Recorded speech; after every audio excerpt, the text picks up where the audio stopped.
Thank you very much. Lucas talked about three very important things. He talked about you are sitting in one of the top universities in the world. But can I tell you, our university will not be number one if we didn't have people like you with us. You make us proud. It's not what we do a lot of research studies, but think about if our studies did not make a difference in the classrooms. So all of you who are sitting in this room, that makes us proud, and this is the reason we are here. Can I tell you one important thing? When we started planning this day, Megan has been spending a lot of time to say, Umesh, we really want to make it meaningful for people who are going to come here. And we take this day very seriously. And once we started talking about, the very first question came to our mind, who should be here in this panel? And we spent quite a lot of time thinking about inviting people who we believe really know their stuff very well. They work in the classroom, they work in the schools, they are parents and they're teachers. So without spending too much time, I would like to invite my three very good colleagues who are making a difference in a number of different ways. And I'd like them to introduce themselves. But first of all, I'd like to invite John, who's the principal of Keysborough Secondary College. Penny, who is my colleague at the university here, she teaches in special education, and Suzanne, she's a parent as well as a teacher. So you can't get better perspective from people who have been in the real background, who know what happens in the classroom. The way we want to run this thing, I have some questions about three different areas. So we will talk about them and we move from them. We'll give you opportunities to talk about any questions that you might have. And there are a few other things. I do have a surprise for you. So John has brought with him two special people for us. And I'll tell you about a project that we've been doing at that school. Because in my view, that project made us better academics at Monash University. But I'll keep that for a little while once we start talking about it. So please come over. So can I start with the very first thing is your introduction. Tell us a little bit about yourself. What do you do? What is your role wherever you are? And then I'll have a next question, which is I'll tell you a little later. So okay, I'm happy to start. My name is John Baston. I'm principal at Keysborough Secondary College, which is a government secondary college down towards Springvale. Got about 1,900 students there, about 260 staff. Background is very, very diverse. About 75% of our students are non-English speaking background. It is an exciting place. We have the loveliest kids. We've got fantastic staff. And it's a great place for me to be. I love going there every single day. Just a little bit about my background. I'm a Monash alumni too. I did my science degree here in the late 70s. Did my dip ed here in early 80s. And this place has changed a hell of a lot since then. I love coming, thank God for that. I really enjoy coming back here. It's nice to walk around the place. It's you see things you recognise, but at the same time you see some amazing new things. One of the things I find really impressive is alumni. Now, I recently was contacted by my ex-high school to go there and speak to their students as an alumni there. And, my God, don't you think I feel old speaking in front of a bunch of Year 9s? But I've got an alumni association at my school where we have ex-students coming back. We've started over the last couple of years. And all I can say to you is if you get the opportunity to go back and speak at your ex-high schools, do it. The kids will listen to you so much more than they will listen to eminent guest speakers that come in that have no real connection with the school. So from an alumni point of view, I think it's a fantastic thing to do, and I encourage you to be part of it. One of the great things about education is the people you meet along the way. Just in this room, for example, apart from my two colleagues that I have here, I have another one of my teachers over there who is an alumni. I have a student, someone that was a student teacher at my school last year, and somebody I taught when they were in Year 7 at Forest Hill Secondary College. So you meet a hell of a lot of people. But I'm very pleased to be here. I'm very pleased with the project that our school's been involved with Umesh, and we'll talk a little bit more about that later. Yep. Okay. Thank you. Thank you. Thank you very much, John. Hey, I'm Suzanne. I currently teach at Belgrave South Primary School in a Year 6 classroom, but I've taught grade 3, 4, 5 and 6. I actually started being interested in teaching right back when I left high school. Started a teaching degree and then got a little bit sidetracked and followed a boy, got married and had children instead. So it's actually my children that inspired me to go back to teaching, in particular to work with the inclusive education course at Monash. I have 3 children. I've got a 19-year-old son. He is severely autistic. He has an intellectual disability, ADHD, oppositional defiance disorder, microcephaly, which basically means he's got a small head, which causes him to have a lot of neurological issues, dysgraphia, and the list kind of continues down from there. He is what most teachers have said, their worst nightmare, but I love him dearly. I then have a 17-year-old daughter who is also autistic. She is slightly higher functioning, so she's quite bright actually, works extremely hard doing VCE currently. She has a lot of health issues, extreme anxiety disorder, and her health issues are both mental health and physical health issues. So she hasn't actually been able to attend school for the last 10 weeks, and she's had to have some pretty amazing teachers create an alternate VCE program for her to be able to do in the hospitals and at home. Hopefully next year she'll be well enough to return.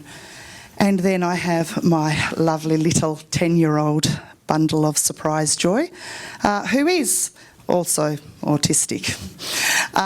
She started off life probably with the most severe symptoms out of all of the children, but now is probably actually doing the best out of all of them, going from being a select mute, a lot of health issues, sensory issues. She didn't wear shoes until grade 5. She didn't speak until grade 2. She wouldn't talk to a peer until last year. She now is popular, has a pile of friends, goes to parties, doing exceptionally well academically, wears shoes and speaks. So that's kind of my background on both sides, and what gives me a passion for children with diversity. Thank you, Suzanne. Hi, I'm Penny Round. I taught for 27 years mainstream secondary classrooms, primarily as an English teacher, mainly VCE English, Year 12 English. I came back because of the cohort when I started teaching. I didn't know how to teach people who didn't know how to read, because I assumed they all knew how to read by the time they got to me in secondary school. So I started evening classes in special ed here at Monash, and it just kept going. I loved it. So I've always taught, and I've always coordinated programs for students with additional needs in secondary schools. And that means any additional needs, students with disabilities, difficulties, gifted students with an additional need. And I started here 6 years ago to teach the Bachelor of Education, Primary and Secondary, Inclusive and Special Ed with Suzanne and a number of you here. So my background is an inclusive classroom teacher, secondary, and working here at Monash. Thank you very much. As you can see, we have a great panel, so you can see the mix of experiences: school principal, parent, teacher, academic, secondary school teacher. I haven't told you what do I do. So my research, my main research is looking into teacher education. Are we preparing teachers for inclusion or not? And I also work with ministries of education. I work with the department here as well as the federal government, looking at how do we fund education? Do teachers get enough support? If we have funding, how best it can be used so in our schools become more inclusive. So there are quite a different projects I've been doing. But I don't want to talk too much about me, because this panel is about them and about you. So my first question to the panel is, and any one of you can talk about this, what is inclusion for you? And I would love to hear from you, not academic definition. What do you mean by inclusion? Because internationally, people have different definition. What does it mean for you? What does it mean for people sitting in this room? And any one of you can say. Well, I'll start. For me, inclusion is just welcoming students into a school. It's students with all abilities being welcomed into a school. I've taught in schools where students have been denied enrolment in other schools without even getting to know them. The schools just said, very nicely, we can't cater for your needs. We'd love to have you, but we just, we're not the right school, which we know is not okay. And then the benefits of having those students come to our school, the benefits for them and the benefits for their peers. I taught my last year of teaching. I had a Year 12 English class with 2 boys with autism, a girl with cerebral palsy who couldn't hold a pen, who had been refused enrolment at 2 schools. And the beauty of when she did her Year 12 oral presentation in class and seeing the other kids just mesmerised by her presentation, that's inclusion, students being welcome and by all and feeling welcomed. Thank you. Yeah, I think for me, inclusion's about culture. It's the culture of the school and the classroom. And it's about every single child in your room. It's not about the children who have extra needs, because they all do. It's about the child who is a little bit quirky and has trouble making friends, the child who's uncoordinated in sport, the child who's a little bit lower in maths and struggling in maths. It's about every individual, and that they feel connected and that they feel like they are a part of a community, a part of your classroom community and a part of the school community. And I think that if we start looking at our classrooms like a little mini community and that everyone feels connected and a part, then it's much easier to look at how to include any child into that. As I said before, we have a fairly large school and we have the full range of student abilities and achievements in there. Our school values are respect, excellence and diversity. And we live those values every day. I'm very pleased. I would say that every kid in the school, every student, every teacher would tell you what our values are. The students that come to us, we don't select. And in a typical Year 7 intake, there will be students operating at grade 4. Probably even lower sometimes, up to Year 9, all on the same level. It's not a matter about pigeonholing students about what they can and can't do. It's about where they are and where we would like them to be and where they would like to be. So really for us, inclusiveness is about not worrying about the reason so much where they are or what they can do or whatever. It's how can we get them to where they would like to be. And so I think really sometimes we have students that do have additional needs. We have students with backgrounds that are so traumatic that basically it mirrors those additional needs. We have students that have them that are not funded, the full gamut. But it's all about just our vision is raising the achievement of all of our students. And that's what I believe we do extremely well. Thank you very much. I think what I loved about all the 3 definitions was so good because you talked about a number of different things. And you know what? Internationally, when people look at Australia, they say, you guys do inclusion so well. I don't know whether you think about it or not. When we go to Europe or USA and all those countries, they all think we do inclusion very well. And one of the main reasons is this definition. Because we believe anyone who comes to our classroom, school will make sure that we will provide them high quality education. It's not about student with additional needs. It's about all children in our classroom. So this is how the inclusion, I think one important message that you should take back home is inclusion is about all children, all students. It's about high quality education for all children in your classrooms, not for some children. All kids are, by the way, different. Nobody can say that 2 kids are similar. And it applies to everywhere in the world. You can look into this room, and I can challenge you can't find another person who's similar to yourself. That's what inclusion is all about, acknowledging that kids are different and be prepared to provide and make changes in your classroom. That's what inclusion is all about. We know in many countries, in many classrooms, in many schools, inclusion sometimes works, inclusion sometimes does not work. I would love to hear from you your own perspective. When do you see inclusion works and when it does not work? Any one of you. While Umesh was speaking, I was thinking inclusion it's such a wonderful term and it's so great philosophically. It's really difficult in practice. That when you get those really tricky kids, it's really difficult. And I feel really happy, having started teaching in the mid-80s, now that we've now got the the graduate standards that make it more acknowledge that it's every teacher's responsibility, that principals are making teachers accountable, and so. But it is hard. It is hard when you've got students in your class whose abilities. I've taught students at a secondary school who are pre-foundation level, and really hard as a Year 9 English teacher or a Year 8 English teacher trying to accommodate their needs. And I have to say, I haven't. I haven't, with all the best intentions, I haven't been able to meet their needs because their needs were so extreme. And I was in the state sector, but I was also then moved to the independent sector. And at the maximum funding we could get for any child was $3,700 a year. When I'd been in the state sector, we would have got $47,000.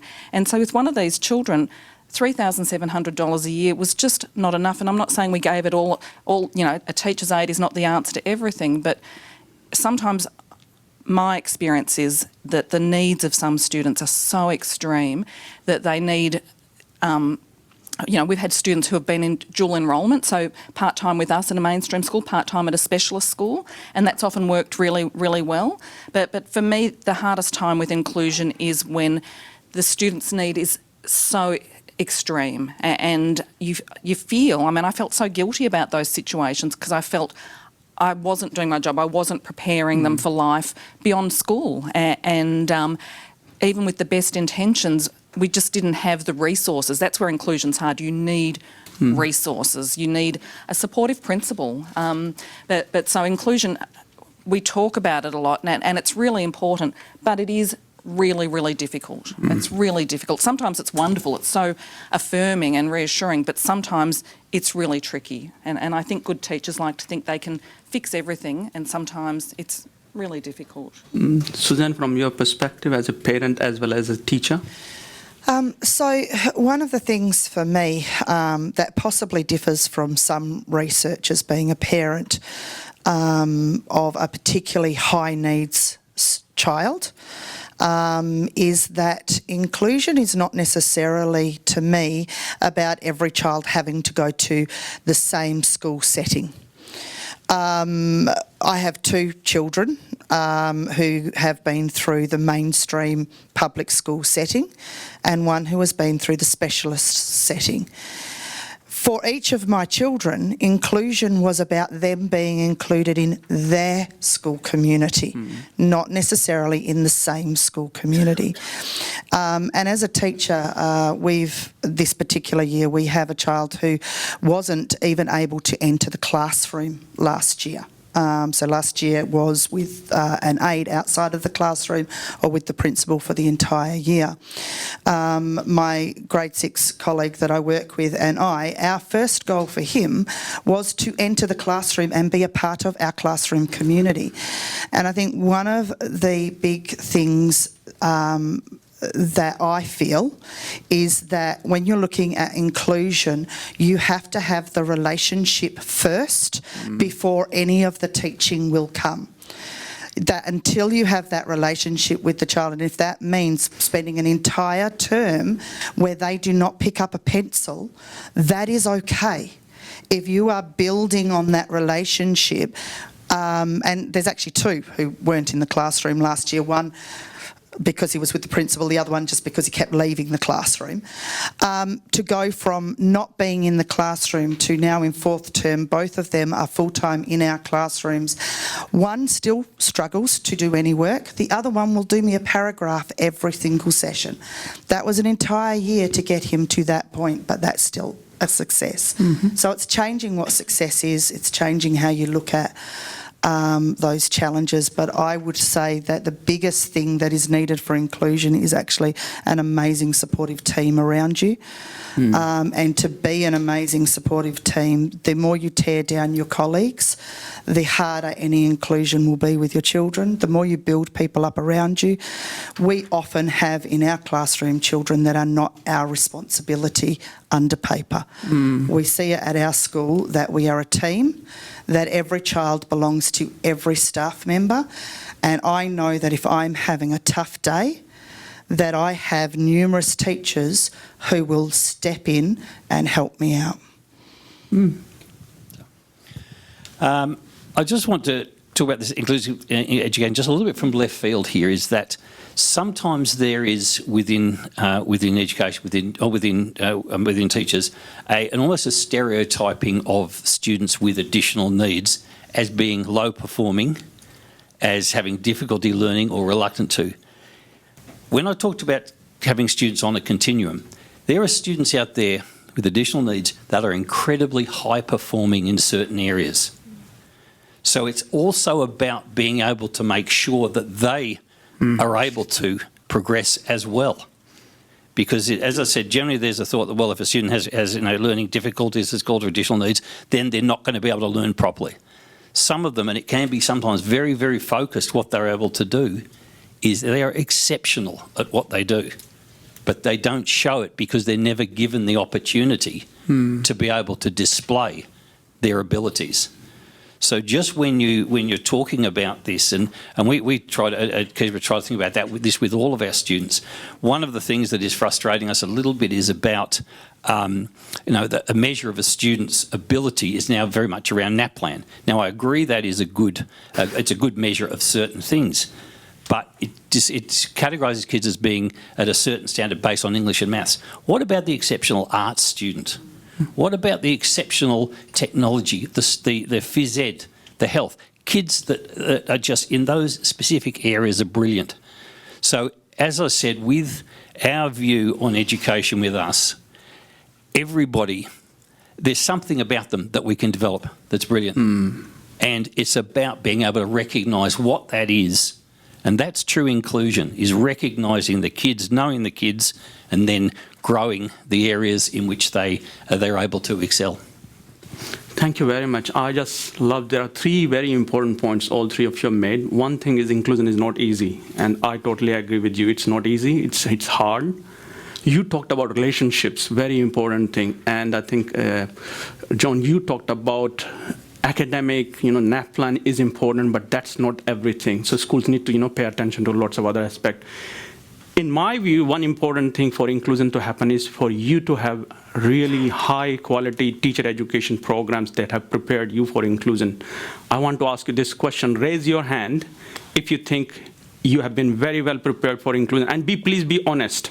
You're sitting at Monash University. We really don't want you to raise your hands if you think you are not prepared for inclusion. Because I want to share about something which in my view is very, very important for us universities to do, to make sure that you learn about inclusion really well. So do you think you are ready to include all kids in your classroom? Have we done our job really well? Raise your hands if you think yes, we have. And if you don't raise your hands, I'm fine with this because we still have room for progress and we can work on this. What do you think? Okay. You can raise half the hand, you don't have to go all the way up. That's very important because I believe internationally, most universities, they do a reasonable job of preparing teachers for inclusion. They don't do a very good job. And if you didn't raise your hands, I'd really like you because you are honest. But what I also want to tell you is there's a lot of room for us to do things better in future. And one of the things I want to talk about, we, universities, cannot prepare you for inclusion really well if schools do not come and work with us in partnership. That's where I want to share something with you. There's an important project that we are doing with the university, with the Keysborough Secondary College. And I went and talked to different school principals. I was so pleased when I went and talked to John. I say, John, we talk theories all the time, great ideas, how you should teach about inclusion. But you are the people who are going to apply that in your classroom. So theory does not always work. So what I want to do is work with your school, and I want teachers coming from your school to tell us what we are not doing right. So I'm now going to embarrass two people from his school who are sitting in this room. They were ruthless, and they told us, Umesh, you guys are not doing this really well, you guys are not doing this really well. I say, okay, that's very good you told us this, but what we want to do things better. So what do you want us to do? And I asked John, can you please give us these two teachers for one term, and we'd love to teach with them, but we want them to be our critical friends in all the lectures that we teach. Guess what? As a result of this, I think we became better teachers. And what I can tell you is this is a journey even for teacher educators, for the universities. We learned something new. But can you please both stand up, Tom and Anna? So what these guys did, they came to our university, came to Monash University, they looked at our curriculum, and then they started asking us questions. He says, you guys teach about peer tutoring, cooperative learning. Makes sense. Sometimes it doesn't work in my classroom. Then we asked them questions. Why do you think it doesn't work? What can we do differently? What we realized as a result of this partnership, we became better teachers and teacher educators.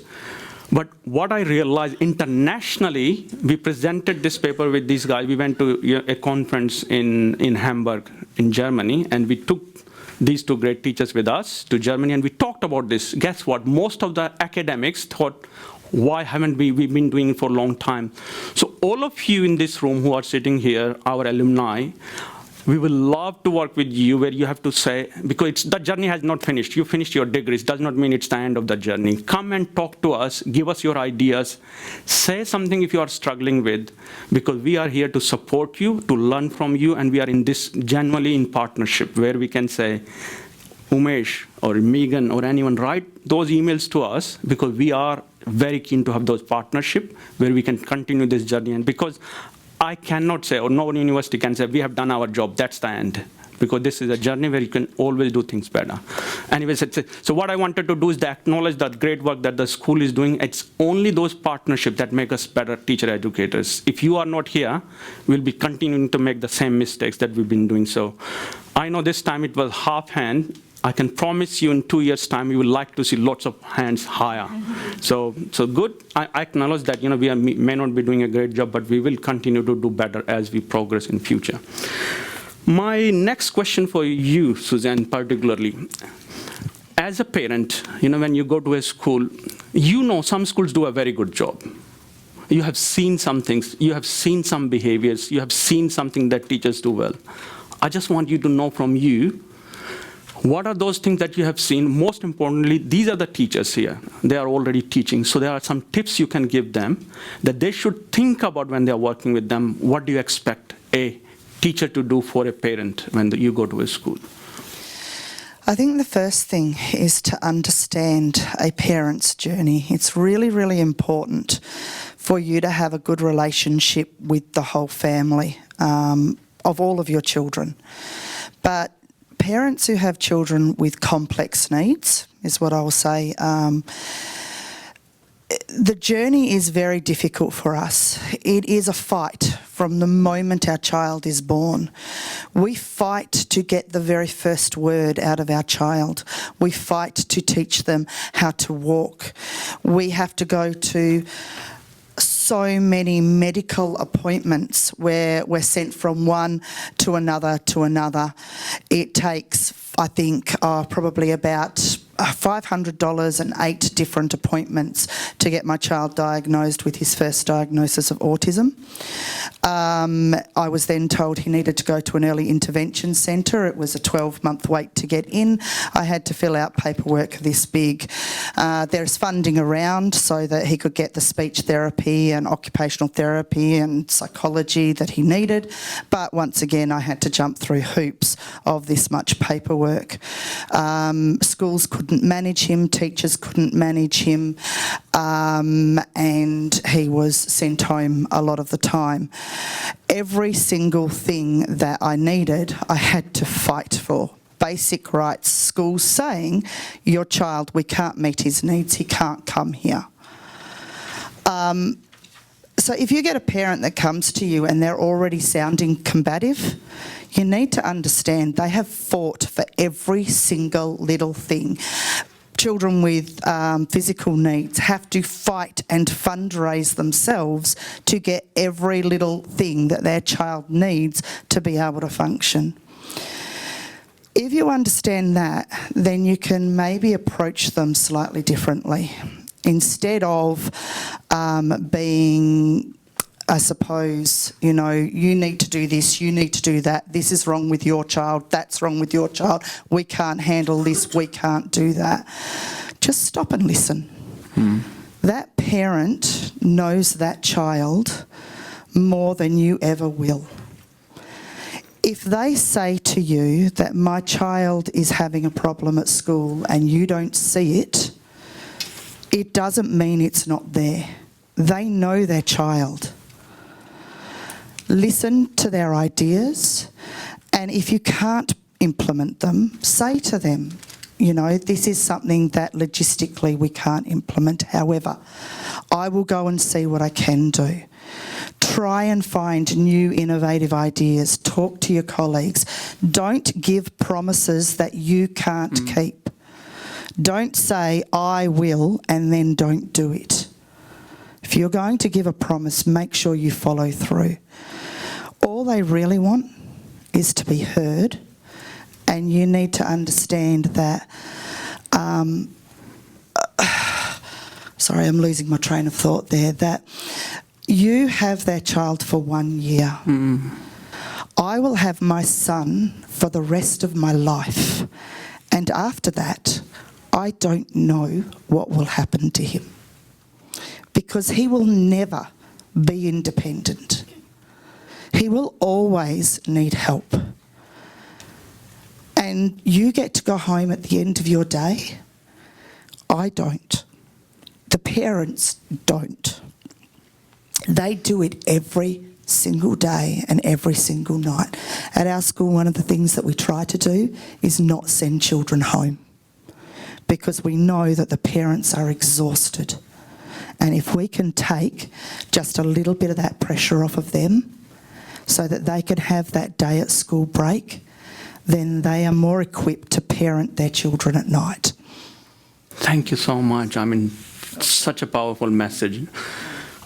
You talked about some very, very important thing. And you know what, when we talk about preparing you for inclusion, one of the important or most important skills is for you to learn to work with families really well. And I think listening to them is not an easy thing, but a very important skill. So what you talked about in just one word, listen to them, is so powerful, because sometimes we don't have time as teachers. We got lots of things to do.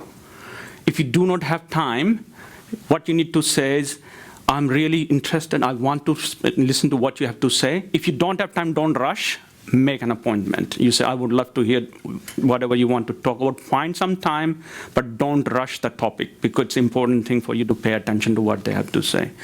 And for me, inclusion, working with families is one of the fundamental skills for you to be not only survive, to thrive in school system. So this is something you should always, if there is any professional development program in your school or somewhere, go and attend those things. Working with families and parents makes you a much better teacher, not only with kids who might be struggling, with all kids in your schools. So it's a very, very important skill. Thank you very much. John, Penny, you want to add anything working with parents? Any I think ideas? communication with parents is really important. I think it's really important from the day the person enrolls or tries to enrol their child that you're welcoming. I think it's really important you don't promise what you can't deliver. And over-communicate sometimes. Those parents who can be tricky, the best way to work with the tricky parents is to talk with them a lot, and not always just ring up and say all the bad stuff. Ring them up and say, so-and-so was great today, even if it's for 5 minutes. I remember ringing, I taught at Monterey High, and I remember ringing a parent of a Year 9 boy, and I said, it's Penny around, it's so-and-so's English teacher, and she said, what's he done now? And I said, no, this is a good call. And she said, I've never had a good call. And that really changed his behaviour, because I saw something good in him. I really needed to, because he was a tricky boy, and this was like day 3 of the start of the year.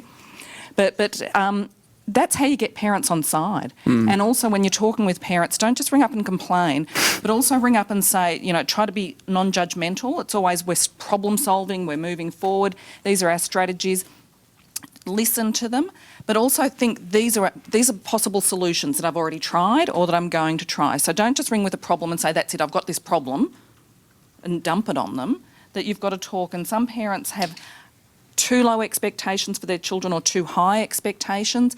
And sometimes, I've had support group meetings or parent-teacher nights where there's a bit of argy-bargy with the parents. And I think sometimes you need to do that sometimes to get it out, but to come through the other side and say, right, we need to do this because this is your child and we need to be on the same page. It can be really tricky, but it can be, fabulous. Sometimes those parents are the ones who really come around. Yeah, I think before I give it to John, one thing I really want to highlight what Penny is talking about, your honesty is very important. And the way you communicate your honesty is if you call parents, like do you have a child in your classroom, there are sometimes challenging issues. Most of the time, parents get a call when child misbehaves or when the child doesn't do anything good. I would say for the same child, if you really want to form good partnership, good relationship, call parents when he behaves really well. What I want to do is celebrate the things that kids are doing in your classroom. You will be amazed how much support you're going to get from parents. So honesty is not to have a message sitting somewhere else. It's what you do. You need to find time. You need to write emails. You need to call them. And they care. Like, when they know, sometime my child is not going to behave very well in your classroom, but you do care about my son or my daughter, and you call me. When you call me about positive things, I know one day it may not go very well with you, but then that is start trusting you. This is honesty and trust is very, very important. So keep that in mind. Listening, calling, making positive partnerships are very, very important. So keep that in mind. So John, if you want to add something to this, because I'm looking at my time as well, I do want to talk about one very important thing, which is, you can add parents' point as well. But I want to know, what do school leaders do to make their schools inclusive? Because the research that I have done, and most of the people who know in this field, you guys are the gatekeepers of change. Inclusion cannot work in any classrooms if you do not believe in inclusion. I have seen those behaviors. If you do not talk about them, I'll tell you what you have done. But it'll be good if it comes from you. But because I know, and then I'll like to share something. What do these teachers, those school leaders do to make their classrooms and their schools inclusive? Because well, anyway, I'll stop because I can give a lecture on this. I'm going to talk very briefly, and then I'm going to pass the microphone over to my colleagues Tom and Anna, because they are the people on the ground in the school. One of the unfortunate things about being a principal is, as you sort of get higher and higher up the hierarchy, you become less and less involved with the day-to-day running of the school. You become very much around strategic planning, around budgeting and so on. And it's one of the really awful things. You have less contact with the kids, which is the best part of it. So what I want to do, as far as being in my position, to make my school inclusive, it's about listening to the staff as well as the students. I mean, as I said, unfortunately, as you become more and more distant, you become less aware, maybe, of what's going on in the school. But that's the importance of setting up communication chains so you can hear it, because you don't see it as often. The other thing, too, is recognising the potential of your staff and what they are capable of doing. I honestly believe that it is, the abilities and the capacity and the capabilities of my staff, so many of my staff, are outstanding. And part of my role is to give them the opportunity to develop those talents that they've got. Because unfortunately, I think in a lot of cases, because that traditionally hasn't happened, that's why we lose so many really good young teachers out of education, because they don't get the chance to develop themselves as well as doing the teaching and learning that they have to do. So I'm going to stop there. I'm actually going to pass the microphone over to Tom and Anna, and I'll let you answer that question. What do we do to make ours an inclusive school? Thank you. Oh, thanks. Hello. I'm currently the Year 9 coordinator at Keysborough College. We've got around about 150 to 200 Year 9 students. As you could imagine, many things that these guys have said resonates very much with me, and in particular, obviously working with Umish as a inclusive educator at a university level as well, allows me to obviously reflect as a teacher. And one thing as a leader that in particular I work very hard on is making sure that the relationship between the teacher and the student is really strong. But as you guys all know as educators, how do we find that time? And we've got to get through so much curriculum, and there's certain things that happen all the time. So it's giving teachers opportunities to explore that time. So I, as one of the leaders in particular, will work on certain relationships that I might see falling down, and I'll invite staff members in particular to excursions, to camps, and to certain activities where they're actually able to build that relationship with the student, and therefore it'll actually work out in the classroom and be worth tenfold to them when it actually comes back, because they'll actually be able to spend that quality time with the student, actually getting to learn who they are as a person, not necessarily do this essay for me. It has to be done by the, by the end of recess or whatever it might be. Thank you. My name is Anna. I'm a Year 8 coordinator. I'm in charge of around 140 students, a little bit less. I think, I agree with very similar things that have been mentioned before. And I think it's very important to, I remind all your team of teachers that every child is unique and they have unique needs, and they might be slightly different to the needs of other students, and it's okay if they don't write an essay, if they take their time, but and just reminding them that there are different steps for each individual student, and that's okay. And I think it's very important to work as a team, and I think it was really great that we got an opportunity to work with Umish as well and be part of this course where we get to share our experiences as teachers and as leaders working in the classroom, and how it actually, how theory and practice sometimes will be two different things, and just be honest and open about it and discuss it, and also work with the pre-service teachers and and share the stories of success and maybe challenges and how to overcome this. And it's okay to have challenges, and it's okay to have feel frustrated with certain situations, but you can get through this. So. Okay, thank you very much, Anna and Tom. I think one thing you still have not answered my question. What do you think John does in your school that makes your school inclusive? I mean, I know what you guys are doing, but what I want to know from you, there are school leaders in all schools. There are some leaders that do something that make inclusion happen. There are some leaders, maybe they don't know what they have to do. What do you, and I'm sorry, I'm asking a positive question. It's not something that I'm asking that what he doesn't do. So what I want to know is, what are the kinds of things he's doing in his school that makes it inclusive school? Oh, definitely. So in particular, John personally, he's always has his door open. I know in particular, walk past, and I know there's a number of times I've had meetings with him, and as I've walked out, I've gone to close the door and he says to me, Tom, leave that open. So anyone who walks past has an opportunity to obviously come in and have a chat to him, which makes obviously the staff feel included automatically. The other thing is making sure that teams are set up. So one thing in particular that our school and our leadership team and our principal team is very strong at is giving people opportunities to actually set up learning teams, and I know many of your education faculties and schools would do the same, but very strong on also promoting them doing PDs. So actually going out and learning outside the school. In particular, obviously Anna and myself got a great opportunity to go and learn with Monash University PhD students and obviously professors like Umish. Well, just to add to that, I think John is very supportive of his staff, and he has a great vision to see our school as an inclusive school. And then when opportunities like that comes up, I think it's been awesome that we, John, seen the great opportunity for our school to become more inclusive and to develop us as leaders and staff as well, and that will translate later on in the classroom. I think, I think that's just a vision behind anything that John does is really supports us. Thank you very much. I think you have answered some of my questions. And now, what I believe that school leaders do, and which I have already seen John has done. I tell you, when we started this project, we say we want to learn from schools how to make our programs more inclusive. I went and talked to a few principals.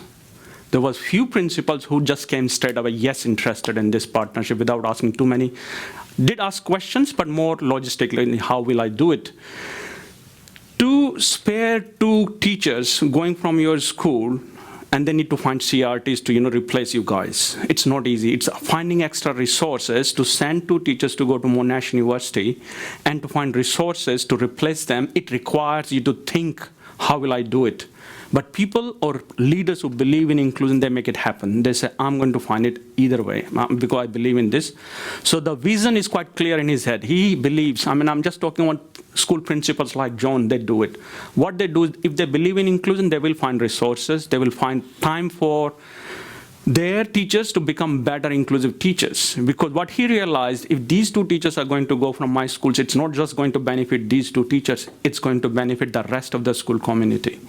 So they believe that building the capacity of all teachers in their school is important. And this is it's a culture. Once you start this thing, things start influencing. So I'm sure what Tom and Anna told me, that nowadays teachers are asking them question, how did you get involved in this project? Already they are saying the kinds of things they say, because we believed in this, we jumped on this idea straight away. So the other teachers are saying, how can I become more inclusive in my classroom? I'm sure they are coming to you and talking to you about this. So this journey starts with someone who believed in this idea. He had a vision. He believed that I'll find resources. He believed I have support. So there are so many things happen. Now, all of you sitting in this room, you must be thinking about your own school principals, right? And you say, maybe my principal doesn't do it. Don't worry about it. The journey has to start someday. You need to work in partnership. You need to learn about the stories. But I'm not talking about those principals. I'm talking about you guys becoming principals one day. It's your journey, your behavior, your symbolic. They will make a difference. You could be leader in your own classroom right now. I think what you need to do is, what do you do in your classroom to make it more inclusive? What are you doing with parents? What are you doing with kids? Do you have a culture in your classroom which is inclusive? If you don't have it, you'll find it very difficult to go and talk to your school principal.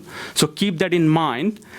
You cannot just look for people to come and tell you to become more inclusive. Your principal is important, but you will continue to play an important role. So keep that in mind as you move forward.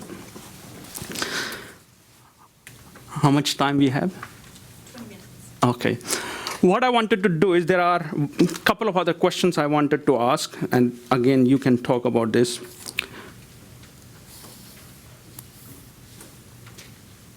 Okay, one question is very important one. What do schools do so that all kids have a sense of belongingness in their classroom, in their school? So is there something that you think that schools do as a classroom teacher? You say, well, most kids will feel a sense of belongingness in their classroom or in the school. What do they do? Like, as anyone? Gives us time to think about Yeah, I was just thinking I'd like that think time. I think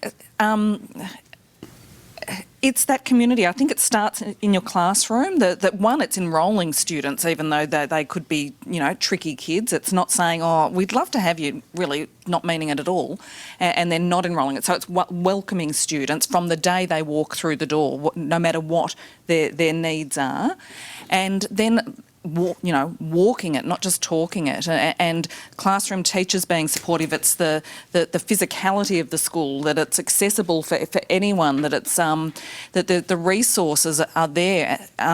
From the principal down, I've worked with principals who have been great with resources and others who really have not, and have said some and done some shocking things. But it's really having your classroom be a community, and then my last school was Woodley School, a school on the Mornington Peninsula, and it was really, our assemblies were student run. We developed the whole person. The focus wasn't necessarily just on academics; it was on the whole person. And we had a lot of VCE students doing scoreless. We had students who were so accepted, whether they were really openly gay, whether they were goths or whatever. They were just the students who were in our school, and we saw them for who they were, not for the way they dressed or anything like that. And it's just them being, finding the strength in everyone, and the whole school seeing that and embracing whatever your strengths are, and finding that, and it can be difficult, but it's so rewarding when it works. But it's really, to me, you've got to do it in your classroom, but also it's great. So it's got to happen with the students. And the principal, my last school, our principal used to take, when he'd take the assembly, he would speak about the language. There was a bit of a thing going around where people would use say, oh, you're gay, and use it as an insult. And he said, that's not the language we use. I'm talking to everybody in this school. That is not the language we use. And, this is why. And so coming from the principal down, but also from the students, from the families, I don't know, it's hard to define. Thank you. I'll give you one tip, which I have seen, and then you can talk about this. So one tip I saw, there are some teachers, what they do is every day you walk in the classroom, they'll have a different student standing next to you to welcome all kids coming to the classroom. It's a very powerful technique in primary schools, not sure in secondary schools. So today, for example, if I'm the classroom teacher, I might have Penny standing next to me, next day someone else. So what they realize that all kids in this classroom are valued. And we value you, and so we will welcome you when you come to the classroom, but the kids will change every day. What it means is the teacher is showing how he's making his classroom welcoming for all kids. That's what they do. But there are lots of other things they need to do. One thing you can ask as you move ahead, thank you very much, Megan. 6 things happens in an inclusive classroom for a child. And I'm going to give you, think about this, whether those things happen for all kids or not. Number 1, they will attend your classroom. Sometimes kids are not in your classroom, they are not inclusive, they are not included. Second thing, they must be participating in a range of learning activities that you create for all kids. So they must be participating. The third thing, they must achieve. They must learn something. You must be able to tell to the parents that they have achieved this thing. Fourth, very important thing, they must be accepted. Accepted by the parents, accepted by teachers, accepted by the school community. But the 2 last things are extremely critical. They must have a sense of belongingness. They must feel proud that I go to, Umesh's class. And the last thing, which I think true for everyone in this classroom, whether you have a child or not, they must feel happy going to the classroom. And if you have those 6 things happening for your kids who are in your classroom, you are an inclusive teacher. If you're a school principal, you can ask these 6 questions at the end of 1 month, term, semester, 1 year. Do those 6 things happen for your kids or not? If they're not happening, you need to do some reflections. You need to say, what else can I do to make sure, my kids start having more sense of belongingness? Anything else you wanted to add before we pass it on for people to ask any Can I questions? just say one thing? Sorry to interrupt. I don't need the microphone. I had a lovely You do need principal it. at my last school, who said we don't give up on kids. Yeah. And, bless that man, because we had some tricky kids because we were a welfare-based school. But, if a child is in grade 4 or in year 9 or year 10 and teachers give up on them and they're lost to the system because it's just easier to move them on, then they really are lost maybe for a long time or maybe forever. And so we have such a responsibility as teachers. We really can change lives, and sometimes it is so small. It's just being nice to them, when they're not used to it, because they always see teachers as combative with them. And so, we don't give up on kids is really important. Yeah. Just on the restaurant, but I'll just say really quickly, one really simple thing, and we said this with our teachers, say their name. Sometime during the lesson, we have 75-minute periods. Yeah. You've got maybe 20 to 25 in a big class kids. Sometime during that lesson, acknowledge their existence. Just walk past, good work, Dave, well done, or they walk in, morning, Joe, how are you? That sort of thing. Because could you imagine what it would be like to come to work at 9 o'clock, leave at 3:30, and no one has acknowledged your presence? Now, that's a real basic of inclusion. Thank you. Yeah, that's very good. You want to say anything, Suzanne? Look, I think that's really important. Every morning we start with a morning circle. We always say the child's name, finish with a high five, finish with their name every single day. We also have, for our grade 6s, we bring in adults from a adult disability program, and our grade 6s actually teach them and work with them, and we call them our friends. So it's bringing in the wider community so that they can see it further, and it's really showing it from you. You have to be inclusive of everyone. You have to be building those relationships with everyone, and just having a no tolerance policy for bullying. We have restorative chats first term pretty much every single lunch break. We give up our time before school, after school. Teaching is not a 9 to 3 job, and it is not I get my breaks. If you want that type of job, you're in the wrong profession. So make sure you want to work through your breaks, work after school, and give it your all, because, yeah. Good. Thank you. Now, I think we've been talking lots of great ideas. It's over to you. Any difficult questions for us? Or any easy questions? Both are fine. We will try. We do have a microphone, so just wait for the microphone so the recording can hear you. Good morning, I think it's still morning, afternoon. Thank you all the speakers and Umesh for facilitating. I am wondering, so I'm obviously an alumna at this great university, and the last couple of years I've been working in early years. I did the Master of Early Years in Primary. And I don't know how many people might feel similar to me, but I feel almost that like I love my kinder years, and I've always felt, besides the lack of experience, so to speak, at primary, I have this idea in my head that school, like the system, you know, and it's like when you compare the early years learning framework, which is quite holistic, to what we're kind of exposed to, that it's curriculum and it's NAPLAN and it's like the entire picture of a teacher's workload is just always painted by us and by the public. There's no break, there's no life-work balance, and it's really almost like, oh, okay, maybe I'll just, no. And my question, I suppose, is, especially in light of this great discussion, and I definitely believe in inclusive education, not just for a child with additional needs, it's like you differentiate for all your learners at whatever level, How do you, I suppose the essence of this question is like, why do you teach, or why are you the principal?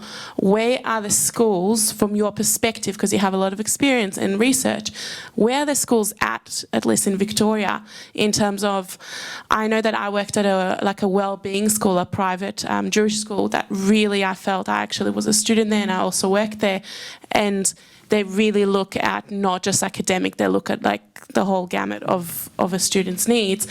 But ways that actually, and maybe a tip for us young, or rather early teachers, how to kind of not be almost genuinely afraid of thinking, oh, it's the system, it's going to be like, it's horrible, monster, or whatever.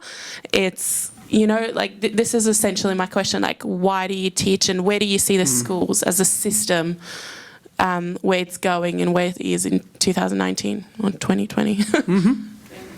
Anyone of you want to answer? Would you be the best one? Yeah, I'm close to that. Look, it does vary greatly. I've worked in a number of different schools, obviously, over a long period of time. Some have done it extremely well, supporting their staff, others have not. There used to be an old, very early days, slash and burn. If you couldn't hack it, well, go somewhere else. Now I think we're very, very different. I think both Tom and Anna touched on it with our school, is teams. You need to work in teams. You cannot work in isolation in schools. I think that makes it extremely hard. You've got to work in teams, whether they're formal teams or informal teams. You support each other professionally and personally as well. And I think that is the way of being able to cope.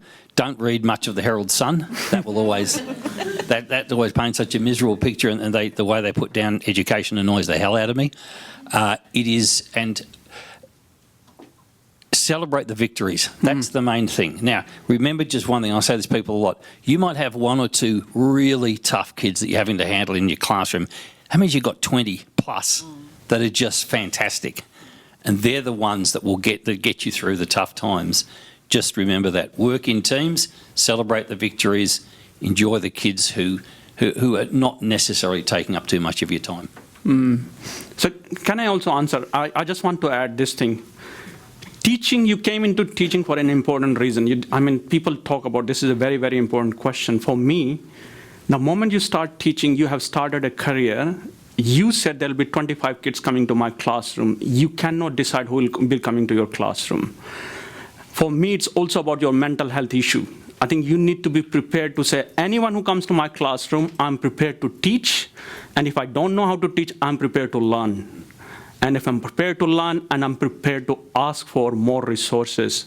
One thing I do, teachers are highly creative.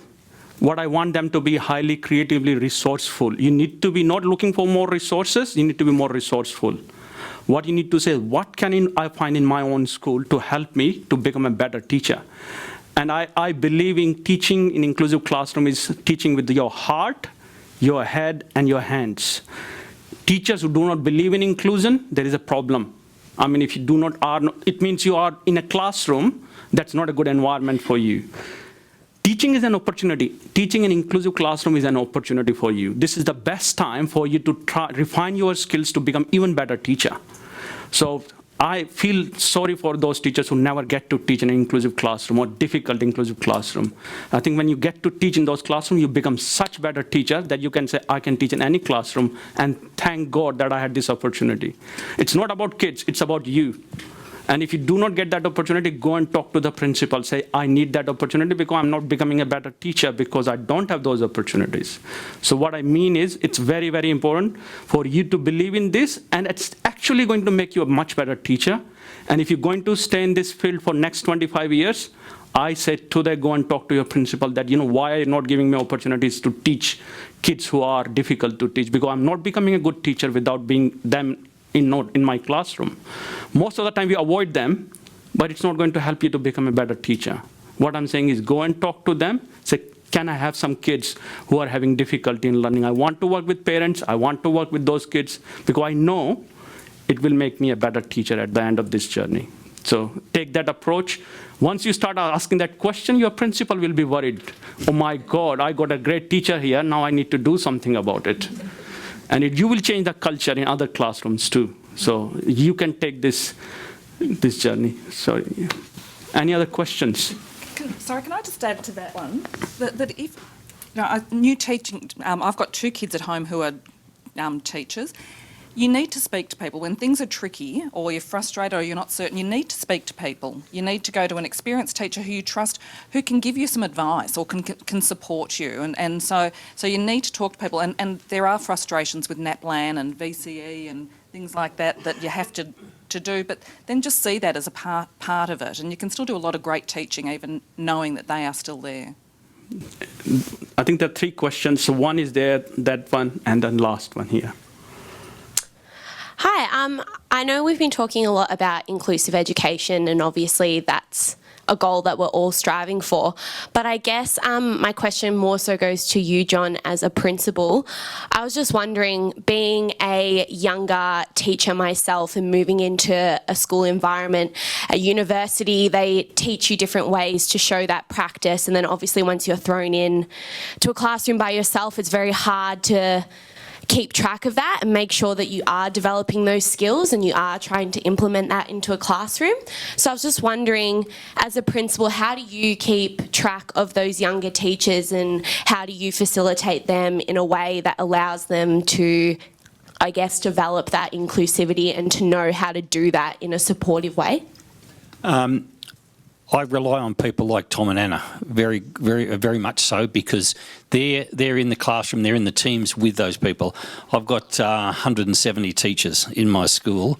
I can't know all of them every day. I know I do know, of course I know all of them, but I can't know everything about them every day. So I rely on people like Tom and Anna, the rest of my leadership team, to tell me how things are going.